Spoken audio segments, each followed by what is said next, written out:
यदि करनी में 2 एक परिमेय संख्या नहीं है, सिद्ध कीजिए कि 2 प्लस करनी में 2 एक परिमेय संख्या नहीं है। अगर करनी में 2 परिमेय संख्या कह रहा है कि नहीं है, तो सिद्ध करना है कि 2 प्लस करनी में 2 भी एक परिमेय संख्या नहीं है। एक और सवाल आप लोगों को है, सिद्ध कीजिए कि 3 करनी में 3 एक परिमेय संख्या नहीं है। यानी दोनों सवाल जो है कक्षा 9 क्लास 9 के एनसीईआरटी 1C का है, 1C का। तो इसको ऐसे सवाल में सबसे पहले हम लोग करते हैं क्या है, सबसे पहले सोल्यूशन डालेंगे या हल डाल लेंगे, दोनों में से कोई एक। ऐसे सवाल में सबसे पहले जिसको सिद्ध करना होता है, पहले उसको मान लेते हैं कि वो एक परिमेय संख्या है। तो लिखेंगे माना 2 प्लस करनी में 2 एक परिमेय संख्या, एक परिमेय संख्या है। इसके बाद आर मानेंगे कोई नंबर, चर संख्या यानी एबीसीडी का कोई नंबर। आर एक परिमेय संख्या है, आर एक परिमेय संख्या है। तो जैसा कि हम लोग जानते हैं कि परिमेय संख्या के बराबर परिमेय संख्या होती है। परिमेय संख्या के बराबर कौन सी संख्या होती है, परिमेय संख्या होती है। तो हम लोग मानेंगे 2 प्लस करनी में 2 बराबर, यानी कि इसको माने हैं पहले से हम लोग मान चुके हैं कि परिमेय संख्या है, आर परिमेय संख्या, दोनों परिमेय संख्या है, परिमेय संख्या के बराबर परिमेय संख्या होती है। 2 करने में 2 यानी बराबर आर। अब देखो समीकरण बन गया। आप करेंगे दोनों पक्षों का वर्ग करने पर, दोनों पक्षों को क्या करने पर, दोनों पक्षों का वर्ग करने पर, दोनों पक्षों का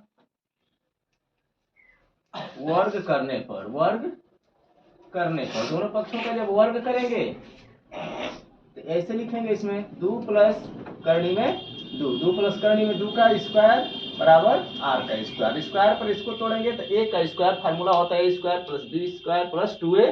बी वाले पर जब तोड़ेंगे तो ए का स्क्वायर यानी 4, बी का स्क्वायर हो जाएगा 2, यानी करनी में नंबर है, करनी हट जाता है, प्लस 4 करनी में 2, 4 करनी में 2 2ab होता है, तो 2 यहां से हो गया A B equal to R का स्क्वायर है तो आर का स्क्वायर। 4 2 कितना होता है 6, 6 हो जाएगा, प्लस 4 करनी में 2 बराबर आर का स्क्वायर।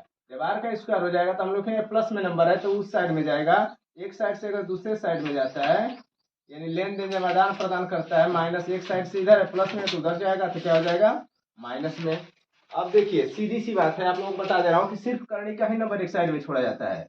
अगर परिमेय संख्या को सिद्ध करना है कि अपरिमेय संख्या है, इसको सिद्ध करना है कि अपरिमेय संख्या है, तो सिर्फ करनी वाले नंबर को एक साइड में छोड़ा जाता है। जैसे सवाल में दिया कि करनी में तो एक परिमेय संख्या नहीं है यानी अपरिमेय है, ये मल्टीप्लाई में इधर आ जाएगा तो क्या हो जाएगा भाग में। कुल मिलाकर परिमेय संख्या या अपरिमेय संख्या को अगर सिद्ध करना है, अपरिमेय संख्या को, तो सबसे पहले सिर्फ अकेले एक साइड में करने वाला नंबर, बाकी साइड सब उधर दूसरे साइड में हो जाएगा। हम लोग सवाल को आधा वहीं पे सिद्ध कर देंगे। ये हो जाएगा करने में 2 एक साइड में होगा, आर स्क्वायर माइनस 6/4। देखिए करने में 2 एक परिमेय संख्या नहीं, तो हम लोग लिखेंगे चूंकि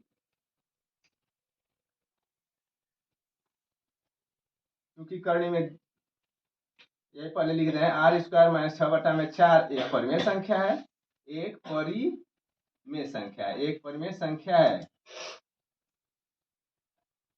है, जबकि करनी में 2 एक अपरिमेय संख्या है, एक अपरिमेय संख्या है। इसलिए इसका लगाएंगे, इसलिए 2 प्लस करनी में 2 प्लस करनी में 2 एक अपरिमेय संख्या है, एक अपरिमेय संख्या है। देखिए ऐसे सवाल में होता क्या, अपरिमेय संख्या है, परिमेय संख्या और अपरिमेय संख्या कभी बराबर नहीं होती है। ये वाली परिमेय होगी, ये वाली अपरिमेय हो गई, तो परिमेय संख्या पहले से कह रहा है कि अपरिमेय नहीं, तो परिमेय और अपरिमेय बराबर नहीं होती, इसलिए 2 प्लस करनी में 2 एक अपरिमेय संख्या है, यानी क्या है एक अपरिमेय संख्या है, यानी परिमेय संख्या नहीं। अगला सवाल आप लोगों का दिया है सीधी की करनी में 3 करनी में 3 एक क्या है, 3 करनी में 3 एक परिमेय संख्या नहीं, यानी इसको भी दिखाना है कि अपरिमेय संख्या है, तो इसको भी मानेंगे। माना 3 करनी में 3,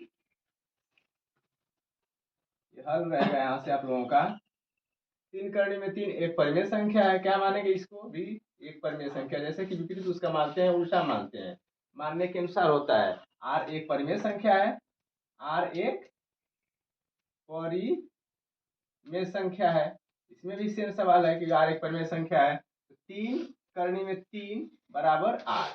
देखिए यहाँ पे स्क्वायर करने की आवश्यकता नहीं है, स्क्वायर भी करके यहाँ लगा दिए हैं, लेकिन इस बार बिना स्क्वायर के ही हम लोग लगा देंगे, स्क्वायर करने की आवश्यकता नहीं है, सिर्फ करनी एक साइड में होना चाहिए।